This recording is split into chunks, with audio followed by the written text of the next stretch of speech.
This played out in court. This has been playing out at the legislature for a few months now, 12 to be exact, right? There's been numerous attempts. We've seen what's happened. We know where we are. Do you still think that something will happen here? I think a bill is going to appear. The question is whether it's going to be a bipartisan bill, and I think that's the only thing that can be sustained. If the Republicans have decided they're going to do this with just Republican votes, which is what it looks like, if the bill we saw this morning comes forward, then no, I don't think that's something sustainable. I think that's more political antics down here. I think that's an attempt to get Governor Cooper to veto something so they can shift blame. There's a couple of options on the table. One is a clean repeal. I think if they did a clean repeal with a moratorium, that's something they'd get quite a few Democratic votes, as well as the governor said he would sign on to that. All right, Chad, he mentioned a bill this morning. There was stuff circulating, right? It repealed it, kind of, but it left in the bathroom portion, and there was a new RFRA. For those that don't know a lot about this, just sort of explain that briefly. The Religious Freedom Act, that's similar to Indiana's and other states, that gives Republicans a little bit of heartburn. Tim Moore, here's where Tim Moore, the Speaker of the House, the Republican leading this group, has got a problem. Because he's the one who backed away from RFRA, said we're not going to take it up, said we're against it. Then also on House Bill 2, he was the one who fought vociferously for House Bill 2. The governor fought against it and against what Charlotte did as well.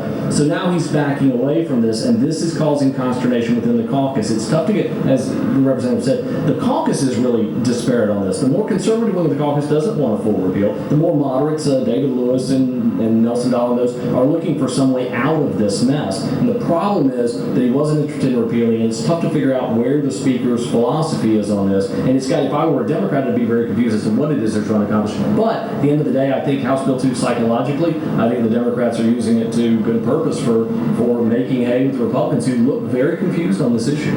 This proposal you're talking about, could that sustain a veto, like an override, do you think? Or is that... From a RFRA standpoint, I'm not sure. I mean, again, it's divided. I would agree. If it's some kind of partisan bill, if the Democrats aren't enjoined in this in any way, then I think Republicans are going to have trouble passing it because they're not that united on this. Or at least what I have seen, what's been communicated to me. Based on what I've heard, it doesn't seem optimistic.